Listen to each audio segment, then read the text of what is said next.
Ayurveda beauty में आप सबका स्वागत है और मैं हूं आपकी दोस्त नेहा। तो चलिए आज के टॉपिक को डिस्कस करेंगे। वैसे तो आपको पता ही है कि वेट लॉस जर्नी चल रही है, लेकिन वेट लॉस जर्नी में काफी सारे टॉपिक हम कवर कर रहे हैं। तो आज का जो हमारा टॉपिक है वो है कब्ज। कब्ज एक ऐसा टॉपिक है जो सिर्फ और सिर्फ वेट लॉस वालों के लिए ही जरूरी नहीं है। यदि आप नॉर्मली आपको कब्ज की दिक्कत है या परेशानी कब्ज की रहती है या आप कभी कभी भी फील करते हैं, तब भी आप इसको कभी भी इग्नोर ना करें, क्योंकि टाइम के साथ साथ ये एक बड़ी दिक्कत बनती है। ये आपके पाचन तंत्र को बहुत ज्यादा इफेक्ट करती है। आपका पाचन तंत्र ढंग से काम नहीं करता है, खाना अच्छे से पच नहीं पाता है, और जब खाना अच्छे से नहीं पचता है तब आपको गैस की प्रॉब्लम होती है, एसिडिटी की प्रॉब्लम होती है। उसी के साथ ही साथ आपको आगे जाकर पेट की बहुत सारी बीमारियां लग सकती हैं, यानी आपको पेट की बड़ी बीमारियां लग सकती हैं, जिनके मैं नाम नहीं लेना चाहती फिलहाल। तो कब्ज एक ऐसी चीज है, यदि आप इस पर बस थोड़ा सा ही ध्यान देंगे तो आप इसको बहुत ही आसानी के साथ खत्म कर सकते हैं। लेकिन कब्ज होता क्यों है, या फिर आपका पेट इतना कर्रा क्यों रहता है, पेट में इतनी गांठें क्यों रहती हैं, या आपका खाना पचता क्यों नहीं है, इसके जो रीजन है यदि आप उसको समझ जाएंगे तो जो मैं आपको एक छोटी सी दवाई बताऊंगी, बहुत ही छोटा सा आयुर्वेदिक नुस्खा बताऊंगी, ये इतना ज्यादा इफेक्टिव आयुर्वेदिक नुस्खा है कि आपको कितना भी ज्यादा कब्ज हो या फिर आपका कब्ज कितना भी ज्यादा पुराना हो, सारा कब्ज बहुत ही आसानी के साथ निकल जाएगा, और वो भी सिर्फ एक चीज के साथ। तो आप इसको जरूर देखिएगा और जरूर फॉलो कीजिएगा। लेकिन पहले हम लोग डिस्कस कर लेते हैं कि कब्ज का क्या रीजन है, क्यों हो जाता है अक्सर कब्ज। और आजकल जो हमारी जनरेशन है इसमें तो कब्ज की दिक्कत बहुत लोगों को सुनने को मिलती है। उसका मेन जो रीजन है वो है रेसे युक्त आहार ना लेना। हम लोग फास्ट फूड बहुत खाते हैं, पौष्टिक खाना नहीं खाते, उसमें रेसे युक्त यानी फाइबर, इंग्लिश में जो हमारे 7 पोषक तत्व हैं उसमें जो मेन फाइबर है, फाइबर पर हम ध्यान ही नहीं देते। हम कार्बोहाइड्रेट, प्रोटीन व फैट, खनिज लवण, विटामिन और पानी, इतने तक तो रहते हैं, लेकिन फाइबर पर ध्यान नहीं देते। तो फाइबर के लिए आप क्या ले सकते हैं, हरी सब्जियां, वेजिटेबल्स, उसी के साथ बीन्स ले सकते हैं आप, स्प्राउट्स ले सकते हैं, सैलेड लें आप, दोनों तीनों टाइम सैलेड लें, कुछ कच्ची सब्जियां शामिल कर सकते हैं, या फिर आप उसी के साथ हरी वेजिटेबल्स जैसे बीन्स होती हैं या लौकी होती है, ये फाइबर का बहुत ही अच्छा सोर्स होता है। यदि आप फाइबर रखते हैं अपने खाने में तो आपको कब्ज हो ही नहीं सकता।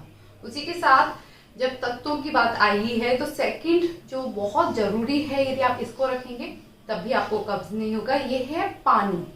पानी यानी आपकी बॉडी में जब पानी की कमी होती है बॉडी डिहाइड्रेट हो जाती है। जैसे कि मैंने आपको पहले भी बोला है कि कम से कम 12 गिलास पानी यानी 4 लीटर पानी हर इंसान को जरूर पीना चाहिए। लेकिन यदि नहीं भी हो पा रहा है तो 10 से 12 गिलास पानी आप पीजिए। एंड उसी के साथ ही यदि आपको कब्ज की बहुत ज्यादा दिक्कत है, बहुत ज्यादा कब्ज ऑलरेडी बढ़ गया है, तो आप देखेंगे कि आप कहीं ना कहीं एसिडिटी की प्रॉब्लम, गैस की प्रॉब्लम होगी ही होगी। ऐसा क्यों होता है, क्योंकि आप यदि कोई भी तरह का कैफीन लेते हैं, कॉफी ले रहे हैं या फिर चाय ले रहे हैं, तो वो आपकी बॉडी को डिहाइड्रेट करता है, और जब वो आपकी बॉडी को डिहाइड्रेट करता है तो उससे कब्ज की दिक्कत होती है। तो उसको थोड़ा सा अवॉइड करें या फिर उसकी क्वांटिटी कम करते जाएं। जैसे 2 कप पीते हैं तो आधा आधा कप करते हैं दोनों टाइम, या फिर आप एक टाइम कर दें। इस तरह से आप मात्रा को कम कीजिए। इसके बाद कुछ जो छोटे छोटे हैं वो है कि आप थोड़ी बहुत एक्सरसाइज जरूर कीजिए। आप बिल्कुल एक्सरसाइज नहीं करते हैं या फिर कोई भी आपका शारीरिक वर्क नहीं होता है, आप बस ऑफिस जाते हैं, ऑफिस में बैठे रहते हैं, घर आते हैं, खाते हैं, पीते हैं, सो जाते हैं, तो ये जो रूटीन है ये भी कब्ज का एक बहुत बड़ा कारण हो सकता है।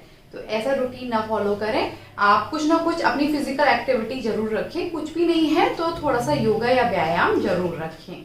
आप बस ये छोटी सी यदि 3 बातों का भी ध्यान रख लेते हैं ना, तो आपको कब्ज की दिक्कत नहीं होती है। एंड इसके अलावा यदि आप इन तीनों बातों का ध्यान रख रहे हैं और उसके बाद भी आपको कब्ज रहता है, तो आपको डेफिनेटली अपने पेट का एक्सरे जरूर कराना चाहिए, क्योंकि हो सकता है कि आपकी बड़ी आंत में किसी तरह की सूजन हो या कोई प्रॉब्लम हो। तो ठीक है, चलिए अब मैं आपको दिखाती हूँ बहुत ही बढ़िया आयुर्वेदिक नुस्खा जो आपको बहुत ज्यादा कब्ज की दिक्कत को भी सॉल्व कर देगा और बहुत ही इफेक्टिव है। इसी के साथ ही साथ आप सुबह उठते ही हल्का गुनगुना या फिर गर्म पानी 1 गिलास गर्म पानी या गुनगुना पानी जरूर पीजिए, 1 से 2 गिलास। तो आप देखेंगे कि आपकी कब्ज की दिक्कत बहुत ही जल्दी खत्म होती जाती है।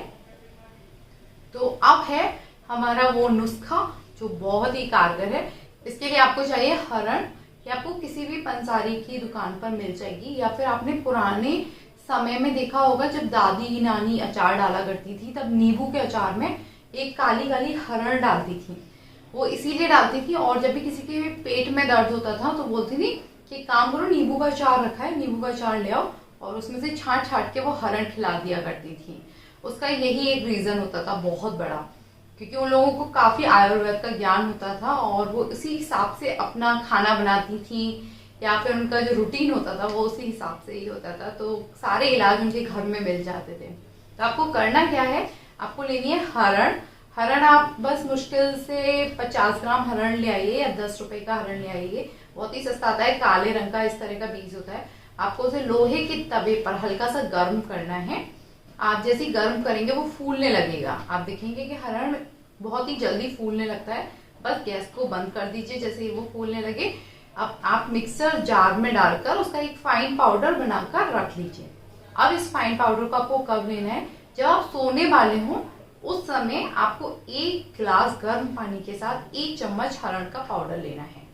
कितना सिंपल है, बस आपको ये एक छोटी सी चीज लेनी है, और आप देखेंगे कि पहली बार में ही आपको जो कब्ज की दिक्कत थी उसमें 50% से ज्यादा आपको अच्छा रिजल्ट मिल जाएगा। और जब आपको कब्ज नहीं होगा तो जो आपको गैस बनती थी, यानी जो खाना सड़ता रहता था पेट में और फिर उसमें से गंदी गंदी गैसेस बनती थी, वो प्रॉब्लम भी सॉल्व होगी।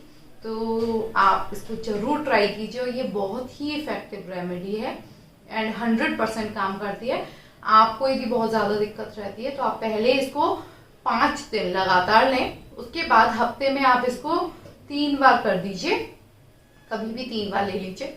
एंड कोई भी इसको ले सकता है। इस तरह कि आप आयुर्वेदिक और भी बहुत सारे इलाज जानना चाहते हैं, आपको छोटी छोटी कोई प्रॉब्लम होती रहती है, इन घरेलू नुस्खे जानने, आपको प्योर दादी नानी के टाइम के प्योर आयुर्वेदिक जो किताबों में वर्णित है, तो डेफिनेटली आप मुझे फॉलो कर सकते हैं टिकटॉक पर। टिकटॉक लिंक मैंने नीचे दी है, जिस पर मैं आप कोशिश क्या करूंगी कि मैं आपको डेली 3 से 4 रेमेडीज जरूर बताऊं।